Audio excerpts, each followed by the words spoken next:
నమస్తే ఫ్రెండ్స్, నేను మీ Shravani Harsha. Welcome back to our channel. ఇవాళ మన కథ పశ్చాత్తాపం. కథని చివరి వరకు వినండి, నచ్చితే లైక్ చేయండి. ఈ కథ పైన మీ విలువైన స్పందనని కామెంట్ రూపంలో మాకు తెలియజేయండి. కొత్తవారు ఎవరైనా చూస్తున్నట్లయితే మన ఛానల్ని సబ్స్క్రైబ్ చేసుకోండి. సుగుణ గారి కళ్ళ నుండి కన్నీళ్లు ధారలుగా కారుతున్నాయి. 6 నెలలుగా ఆవిడ కోడలి ఇంట్లో పర్మనెంట్ పని మనిషిగా మారిపోయింది. ఈరోజు ఆవిడకి జ్వరంగా ఉంది. చాలా నీరసంతో నిలబడలేని పరిస్థితుల్లో ఉన్నారు.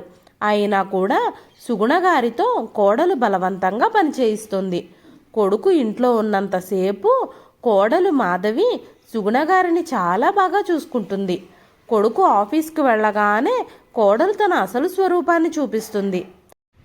ఆ రోజు అభిరామ్ తన తల్లి జ్వరంతో ఒళ్ళు కాలిపోతున్నా ఇంట్లో పనిచేయడం చూసినప్పుడు అతని కాళ్ళ కింద నేల జారిపోయినట్టు అనిపించింది. అభిరామ్ గబగబా సుగుణగారి దగ్గరకు వచ్చి, అమ్మా, ఏం చేస్తున్నావు నువ్వు? నీకు జ్వరంగా ఉంది కదా, విశ్రాంతి తీసుకోకుండా ఈ పనులన్నీ ఎందుకు చేస్తున్నావు? ఈ ఇల్లు ఊడ్చి తొడవమని నీకెవరు చెప్పారు? అసలు మాధవి ఎక్కడుంది అని అడిగాడు. అప్పుడు అక్కడే ఉన్న అభిరామ్ 7 ఏళ్ల కూతురు ఐరా మాట్లాడుతూ, నానమ్మ తన ఇష్ట ప్రకారం పనులన్నీ చేయడం లేదు డాడీ. అమ్మ రోజు బామ్మతో ఇలాగే పని చేయిస్తుంది అంది. కూతురు నోటి నుంచి ఆ మాటలు విన్న అభిరామ్ షాక్ అయ్యాడు. అతను తన తల్లి చేతిలోంచి చీపురుని మాప్ని లాక్కుని అవతలకు విసిరేశాడు. తన తల్లిని కౌగిలించుకొని, అమ్మా, ఏం జరుగుతుంది ఇంట్లో అంటూ చాలా బాధపడ్డాడు. సుగుణ గారు అభిరామ్ని కౌగిలించుకొని చాలా ఏడ్చారు. ఇంతలో ఎప్పటినుంచో తన గదిలో ఫ్రెండ్స్తో ఫోన్లో మాట్లాడుతూ ఉన్న మాధవి గదిలోంచి బయటకొచ్చింది. అక్కడ అభిరామ్ని చూసి ఆశ్చర్యపోయింది. అభిరామ్ మాధవి చెంప మీద లాగిపెట్టి కొట్టాడు. నా తల్లితో ఇలా ప్రవర్తించడానికి నీకెంత ధైర్యం? కనీసం నువ్వు మా అమ్మ వయసుకు కూడా మర్యాద ఇవ్వకుండా తనతో ఇలాంటి పనులు చేయిస్తావా? వయసులో ఉన్న నువ్వే ఇంటి పనులన్నీ చేయలేకపోతున్నావు. మా అమ్మ ఈ వయసులో ఈ పనులన్నీ ఎలా చేస్తుందని నువ్వు అనుకున్నావు? అయినా నువ్వు ఇంటి పనులు చెయ్యలేకపోతే ఎవరైనా పని మనిషిని పెట్టుకోమని నీకు ఎప్పుడో చెప్పాను. కానీ నువ్వు ఇలా ఎలా చేస్తావు? తన కన్న కొడుకు ఇంట్లో మా అమ్మని పని మనిషిలా మారుస్తావా? నీకు అసలు కొంచెం కూడా బుద్ధి లేదా? చదువుకున్నావు, కాస్తైనా సంస్కారంగా ప్రవర్తించలేవా? మన పెళ్ళైన దగ్గర నుంచి మా అమ్మ నిన్ను ఎలా చూసుకుంది? ఎప్పుడూ నిన్ను కోడల్లా చూడలేదు, కూతుర్లానే భావించింది. నిన్ను ఎంతో ప్రేమించింది. నువ్వు మర్చిపోయావా? అప్పుడప్పుడు మనం పండగలకి మా ఇంటికి వెళ్ళినప్పుడు మా అమ్మ నిన్ను ఎంత ప్రేమించేది, నీతో ఒక్క పని కూడా చేయించేది కాదు. కానీ నువ్వు మా అమ్మ విషయంలో ఇలా ప్రవర్తించగలుగుతున్నావు అంటూ కోపంగా అడిగాడు. భర్త చనిపోవటంతో సుగుణగారు 6 నెలలుగా తన కొడుకు కోడలి ఇంట్లోనే ఉండడం ప్రారంభించారు. ఆరోగ్యంగా ఉన్నంతకాలం ఇంటి బాధ్యతలన్నీ చక్కగా నిర్వహించారు. అయితే భర్త చనిపోవటంతో పూర్తిగా నిస్సహాయంగా ఒంటరిగా మారిపోయారు సుగుణగారు. సుగుణగారికి ఒక కూతురు, ఒక కొడుకు. భర్త విశ్వనాథం గారు స్కూల్లో హెడ్ మాస్టర్గా పనిచేసేవారు. కొడుకుని కూతుర్ని ఎంతో జాగ్రత్తగా ప్రేమగా విలువలు నేర్పిస్తూ పెంచారు సుగుణగారు. కూతుర్ని డిగ్రీ వరకు చదివించి అమెరికా సంబంధం రావటంతో పెళ్లి చేశారు. పెళ్లి జరిగిన 3 నెలల్లోనే కూతురు అమెరికా వెళ్ళిపోయింది. కొడుకు అభిరామ్ ఇంజనీరింగ్ పూర్తి చేసిన వెంటనే క్యాంపస్ సెలక్షన్లో పెద్ద ఎంఎన్సీ కంపెనీలో జాబ్ వచ్చింది. కొడుకుకి కూడా మంచి సంబంధం చూసి పెళ్లి చేశారు. మాధవి తల్లిదండ్రులిద్దరూ ఉద్యోగాలు చేసేవారు. మాధవి కూడా ఇంజనీరింగ్ చదువుకుంది. కానీ మాధవికి జాబ్ చేయడం ఇష్టం లేదు. అందుకే హౌస్ వైఫ్లా ఇంట్లోనే ఉండిపోవాలనుకుంది. కానీ అభిరామ్ మాధవిని కూడా చదువుకున్నావు కదా, జాబ్ చేయమంటూ ఒత్తిడి చేశాడు. అప్పుడు సుగుణ గారు కోడలికి సపోర్టుగా నిలబడి, మనకేమైనా డబ్బులకి కొదవా? నీకు లక్షల్లో జీతం వస్తుంది. కోడల్ని తనకు ఇష్టం వచ్చినట్టు ఉండనివ్వు. తనకు ఇష్టం లేకుండా ఉద్యోగం చేయమని ఒత్తిడి చేయకు అంటూ కొడుకుకి నచ్చజెప్పారు. కొడుకు ఉద్యోగరీత్యా కొడుకు కోడలు హైదరాబాదులో ఉంటున్నారు. సుగుణ గారు ఆవిడ భర్త సొంత ఊర్లో సొంత ఇంట్లో ఉండేవారు. ఒకరికొకరు ఆసరాగా జీవించేవారు. కొడుకు పెళ్ళైన 2 సంవత్సరాలకి ఐరా పుట్టింది. మనవరాల్ని చూడ్డానికి ఎంతో సంబరంగా సుగుణ గారు విశ్వనాథం గారు హైదరాబాద్ వెళ్ళారు. అప్పుడు సుగుణ గారు విశ్వనాథం గారితో, మీరు కూడా రిటైర్ అయిపోయారు కదా, కొడుకు కోడలు మనవరాలతో కలిసి మనం ఇక్కడే ఉందామండి అని భర్తను అడిగింది. కానీ విశ్వనాథం గారు, ఎక్కడి వాళ్ళు అక్కడ ఉంటేనే మర్యాద గౌరవం, ఏదో చుట్టపు చూపుగా ఒకరోజు వచ్చిపోవాలి, కానీ ఇలా ఇక్కడే ఉంటానంటే ఎలా, మనకు ఆరోగ్యం బాగుంది, కాళ్ళు చేతులు బాగానే ఆడుతూ ఉన్నాయి కదా, ఇప్పుడు మనం కొడుకు కోడల దగ్గర ఉండడం ఎందుకు అంటూ ఊరికి తీసుకొచ్చేశారు. ఇన్ని రోజులు ఉద్యోగ బాధ్యతలతో విశ్వనాథం గారికి పిల్లల్ని పెంచడం, ఇంటి బాధ్యతలు నిర్వహించడంతో సుగుణ గారికి రోజులు ఎలా గడిచిపోయాయో తెలియనే లేదు. ఇప్పుడిక ఎలాంటి బాధరబందీలు లేవు కాబట్టి వృద్ధాప్యంలో వాళ్ళిద్దరూ చాలా సంతోషంగా గడపాలని, తీర్థయాత్రలు చేయాలని, నచ్చిన ప్రదేశాలన్నీ తిరగాలని అనుకున్నారు. కొద్ది రోజులు కొడుకు కోడలి దగ్గర, కొద్ది రోజులు కూతురు అల్లుడి దగ్గరికి వెళుతూ మనవళ్లతో మనవరాళ్లతో ఆడుకుంటూ పుణ్యక్షేత్రాలు తీర్థయాత్రలు తిరుగుతూ మన రోజులు దివ్యంగా గడిచిపోతాయి అంటూ చాలా చాలా ప్లాన్లు వేసుకున్నారు. వారు ఏదో అనుకుంటే ఇంకేదో జరిగింది. అకస్మాత్తుగా విశ్వనాథం గారికి గుండెపోటు రావటంతో సుగుణ గారిని మధ్యలోనే వదిలేశారు. హఠాత్తుగా గుండెపోటు రావటంతో సుగుణ గారిని ఒంటరిగా వదిలేసి విశ్వనాథం గారు ఈ లోకాన్ని విడిచి వెళ్ళిపోయారు. తండ్రి చనిపోయిన తర్వాత ఆయనకు చేయాల్సిన కార్యక్రమాలన్నీ ముగిసిన తరువాత కొడుకు తల్లిని తనతో పాటే తీసుకెళ్ళాలి అని అనుకున్నాడు. కానీ సుగుణ గారు కొడుకు కోడలితో వెళ్ళడానికి నిరాకరించారు. మీ నాన్నగారి జ్ఞాపకాలన్నీ ఈ ఇంట్లోనే ఉన్నాయి, నేను ఈ ఇంటిని వదిలి ఎక్కడికి రాలేను అన్నారు సుగుణ గారు. అమ్మా, నీకు మోకాళ్ళ నొప్పులు ఎక్కువయ్యాయి, నడుం నొప్పి వల్ల నువ్వు ఏ పని చేయలేకపోతున్నావు, నువ్వు ఒక్కదానివే ఇంట్లో ఉండడం మంచిది కాదమ్మా అన్నాడు అభిరామ్. కానీ సుగుణ గారు, మీ నాన్నగారి జ్ఞాపకాలన్నీ ఉన్న ఈ ఇంటిని నేను వదిలి రాలేను బాబు, నా మిగిలిన జీవితం మీ నాన్నగారి జ్ఞాపకాలతో ఇక్కడే గడిపేస్తాను అన్నారు. అప్పుడు అభిరామ్ తల్లికి తోడుగా ఉండడానికి ఒక పని మనిషిని ఏర్పాటు చేసి తల్లిని ఇంటి దగ్గరే వదిలి తిరిగి హైదరాబాద్ వెళ్ళిపోయాడు. ఏళ్లు గడుస్తున్నాయి. సుగుణ గారిని భర్త జ్ఞాపకాలు అనుక్షణం వెంటాడుతూనే ఉండేవి.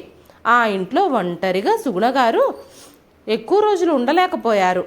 సుగుణ గారు వెంటనే అభిరామ్కి ఫోన్ చేసి, బాబు, నేను ఈ ఇంట్లో ఒంటరిగా ఉండలేకపోతున్నానురా, నన్ను నీతో పాటు తీసుకెళ్ళు అని అడిగారు. తర్వాత రోజే అభిరామ్ ఇంటికి బయలుదేరి వచ్చి తల్లిని తనతో పాటు తీసుకెళ్ళాడు. కానీ అత్తగారిని చూడగానే మాధవి మొహం మాడిపోయింది.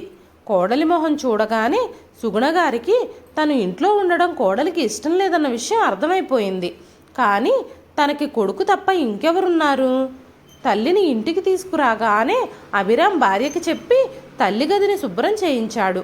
ఈ రోజు నుంచి అమ్మ మనతో పాటే ఉంటుంది అంటున్న భర్త మాటలు విన్న మాధవికి కోపం తన్నుకొచ్చింది.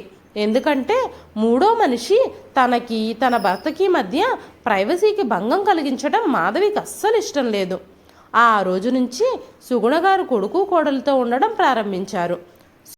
సుగుణ గారు అభిరామ్ ఇంట్లో ఉన్నంతసేపు అభిరామ్ పక్కనే కూర్చొని కబుర్లు చెబుతూ ఉండేవారు. అభిరామ్ ఇంట్లో ఉన్నంతసేపు మాధవి కూడా అత్తగారిని చాలా బాగా చూసుకుంటున్నట్టు నటించేది. కానీ అభిరామ్ ఆఫీస్కి వెళ్ళిపోయాక అత్తగారిని అస్సలు పట్టించుకునేది కాదు. గంటలు గంటలు ఫ్రెండ్స్తో ఫోన్లో మాట్లాడుకుంటూ ఉండేది. ఒకరోజు మాధవి తన గదిలో కూర్చుని ఫోన్లో మాట్లాడుకుంటూ ఉంది. అప్పుడు సుగుణ గారు, అమ్మ మాధవి, వంటగదిలో పనంతా ఎక్కడిదక్కడే ఉంది, షింక్ నిండా అంట్లు అలాగే ఉన్నాయి, ఇంత టైం అయింది, నువ్వు ఇంకా ఇల్లు తడిగుడ్డు కూడా పెట్టలేదు, ఇల్లు శుభ్రంగా ఉంచుకోవాలి కదా, ఇలా అపరిశుభ్రంగా ఉన్న ఇంట్లోకి లక్ష్మీదేవి రావడానికి కూడా ఇష్టపడదు అన్నారు సుగుణ గారు. అత్తగారి ఆ మాటలు విని మాధవి అస్సలు తట్టుకోలేకపోయింది. అత్తగారు తన మీద పెత్తనం చేస్తున్నట్టుగా ఫీల్ అవ్వడం మొదలుపెట్టింది. అత్తగారికి ఎదురు సమాధానం చెబుతూ, అత్తయ్య గారు, ఇప్పుడు ఈ ఇంట్లో మీరు అతిథి కాదు, ఇంట్లో పర్మనెంట్గా ఉండడానికే కదా వచ్చారు, మీరిప్పుడు నాకు ఇంటి పనుల్లో సహాయం చెయ్యండి, రోజంతా మీరింట్లో ఖాళీగానే ఉంటారు కదా, ఈ పనులన్నీ మీరు కూడా చెయ్యొచ్చు, కానీ మీరెందుకు చేస్తారు, మీ కొడుకుతో కబుర్లు చెప్పటం, మంచం మీద కూర్చొని ఆర్డర్లు వేయడం, ప్రతిదీ మంచం దగ్గరికే తెప్పించుకోవడం, ఇదే కదా మీరు చేయగలరు అంది మాధవి. కోడలు నోటి నుంచి ఇలాంటి చేదు మాటలు వింటూ ఉంటే సుగుణ గారికి తన ఆత్మాభిమానాన్ని ఎవరో చిన్న భిన్నం చేస్తున్నట్టు అనిపించింది. అమ్మా మాధవి, నేను ఈ పనులన్నీ చేసుకోగలిగితే మా ఇంట్లోనే ఉండేదాన్ని కదా. ఇప్పుడు నా శరీరం నిస్సహాయంగా మారింది. నేను పనులు చెయ్యలేకపోతున్నాను. నీకేదైనా చిన్న చిన్న పనులలో సహాయం కావాలంటే నన్ను అడుగు, నేను చేస్తాను.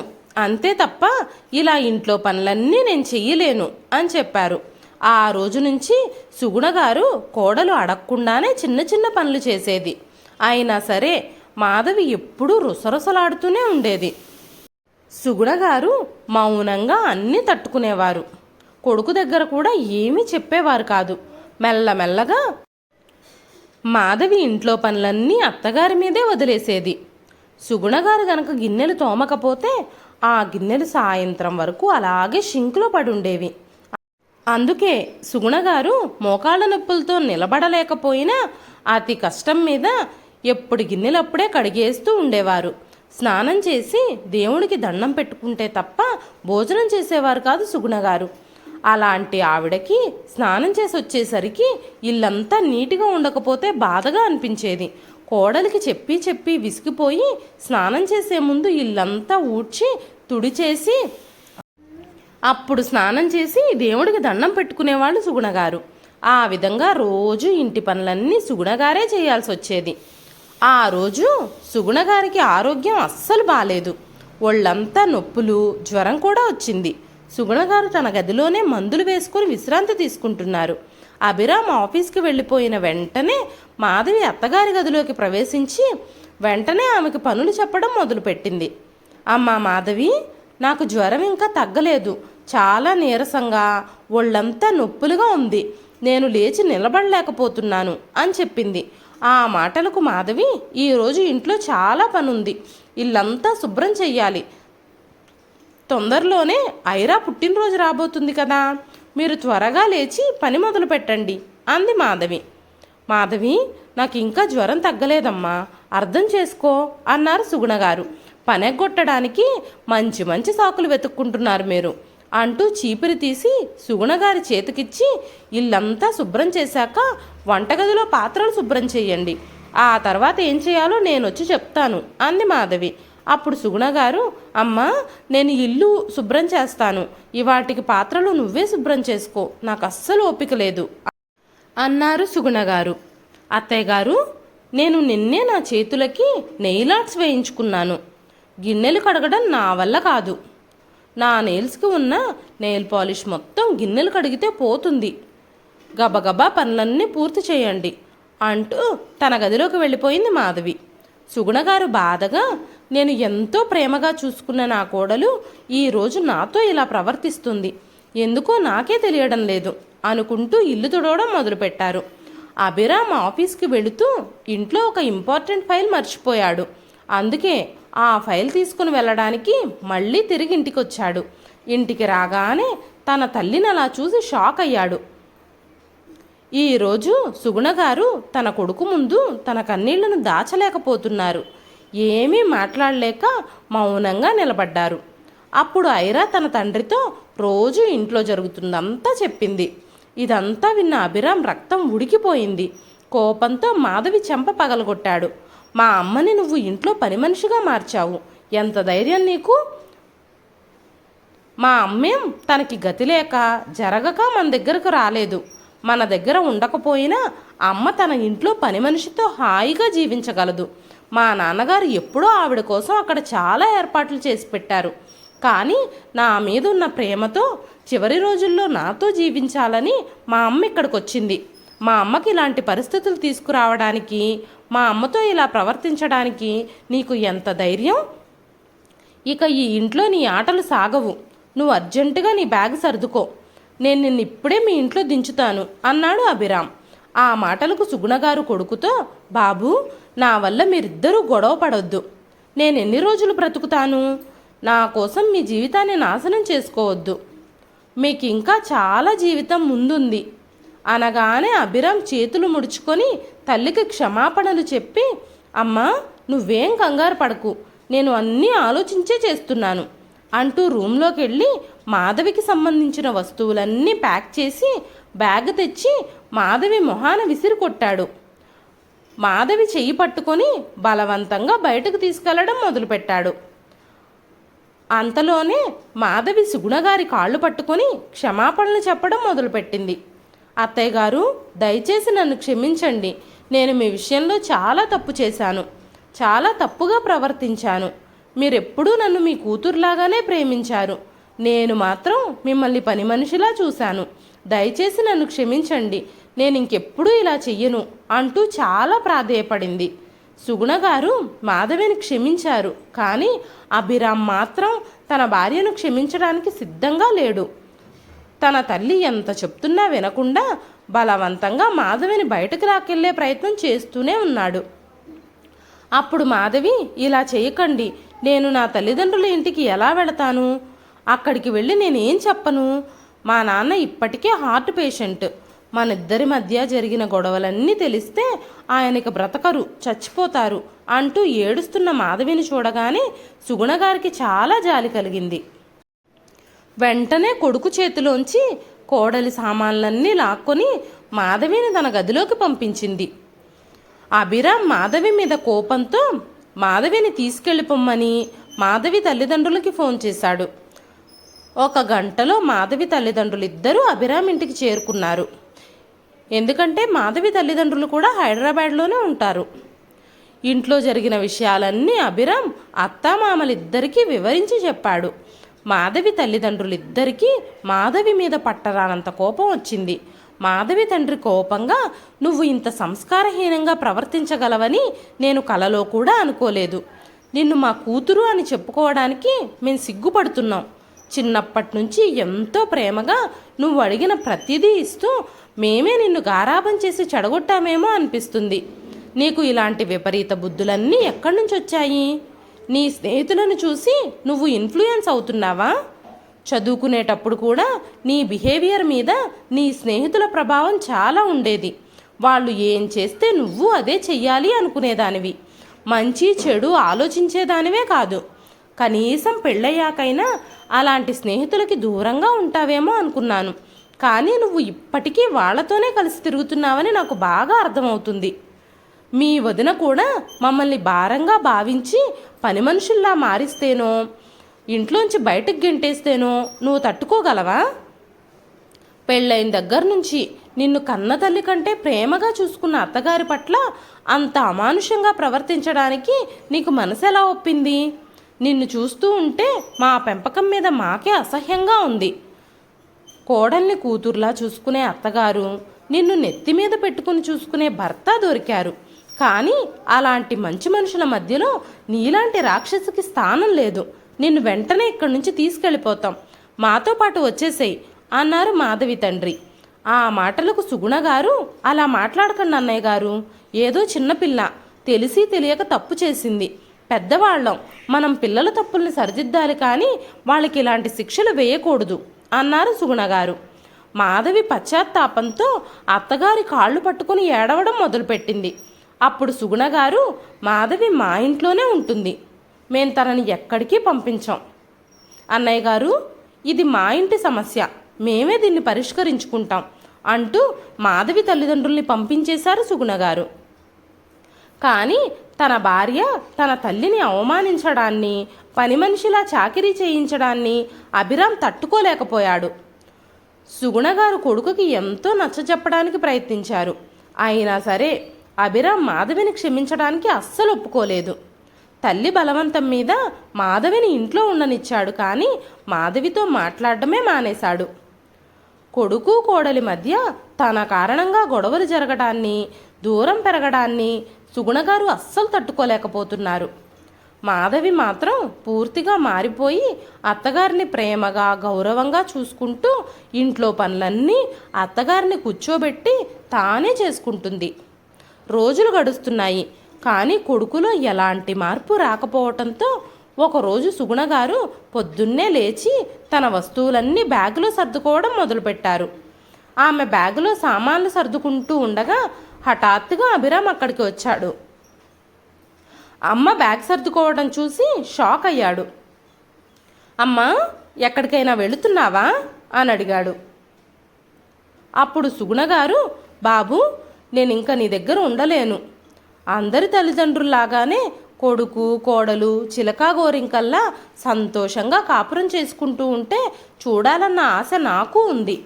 కానీ నువ్వు కోడలు ఇలా ఎడమొహం పెడమొహంగా ఉంటూ ఉండడం నేను భరించలేకపోతున్నాను.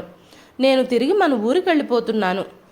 ఎప్పుడైనా నన్ను చూడాలనిపిస్తే నువ్వు మన ఇంటికి రా. అక్కడ నేను నీకోసం ఎప్పుడూ ఎదురు చూస్తూ ఉంటాను. నన్ను ఇప్పుడే తీసుకెళ్ళి స్టేషన్లో దింపు అని అడిగారు సుగుణ గారు. మాధవి వెంటనే అత్తగారి చేతిలోంచి బ్యాగ్ లాక్కొని, అత్తయ్య గారు, మిమ్మల్ని ఎక్కడికి వెళ్ళనివ్వను. మీకు సేవ చేయడం ద్వారా నా తప్పులన్నింటికీ నా పాపాలన్నింటికీ ప్రాయశ్చిత్తం చేసుకోవాలని అనుకుంటున్నాను. మీరు ఎక్కడికి వెళ్ళడానికి వీల్లేదు. ఆయన నాతో మాట్లాడకపోయినా పర్వాలేదు, మీరు మాత్రం మాతోనే ఉండండి అంటూ అత్తగారి బ్యాగ్ తీసుకెళ్ళి తిరిగి గదిలో పెట్టింది. ఇదంతా చూసిన అభిరామ్ మాధవిలో వచ్చిన ఆ మార్పుకి ఎంతగానో సంతోషించాడు. మాధవిని మనస్ఫూర్తిగా క్షమించాడు. సుగుణగారు మనసులోనే భగవంతుడికి కృతజ్ఞతలు తెలియజేశారు. సుగుణగారు కోడల్ని మనవరాల్ని తీసుకొని రోజు సాయంత్రం గుడికి వెళుతున్నారు. సుగుణగారు, మాధవి, అభిరామ్ ఎంతో సంతోషంగా జీవించడం మొదలుపెట్టారు. మాధవి అత్తగారిని కూర్చోబెట్టి సేవలు చేస్తూ తనకు ఏం కావాలో అడిగి మరీ కనుక్కొని చేసి పెడుతోంది. ఇంతకుముందు సుగుణగారు మాధవిని కన్న కూతుర్లా చూసుకునేవారు. కానీ ఇప్పుడు మాధవి సుగుణగారిని కన్న తల్లి కంటే ఎక్కువగా ప్రేమిస్తుంది. సుగుణగారు మనవరాలు ఐరాతో ఆడుకుంటూ ఐరాకి మంచి మంచి నీతి కథలు చెబుతూ విలువలతో మనవరాల్ని చాలా ప్రేమగా పెంచుతున్నారు. ఇదండి ఈరోజు కథ. ఈ కథ మీకు ఎలా అనిపించింది? సుగుణగారు తీసుకున్న నిర్ణయం సరైందే అని మీరు అనుకుంటున్నారా? కోడలు తన విషయంలో ఎంత క్రూరంగా ప్రవర్తించినా తన తప్పుల్ని సరిదిద్దుకోవడానికి సుగుణగారు కోడలికి మరో అవకాశం ఇవ్వడాన్ని మీలో ఎంతమంది సమర్థిస్తారు? మీ విలువైన అభిప్రాయాల్ని కామెంట్ రూపంలో మాకు తెలియజేయండి. ఈ కథ నచ్చితే ఒక లైక్ చేయండి. ఈ కథ పైన మీ విలువైన స్పందనని కామెంట్ రూపంలో మాకు తెలియజేయండి. మరెన్నో ఇలాంటి మంచి మంచి కథల కోసం మన ఛానల్ని సబ్స్క్రైబ్ చేసుకోండి. మరొక మంచి కథతో మళ్ళీ కలుస్తానండి. అంతవరకు సెలవు.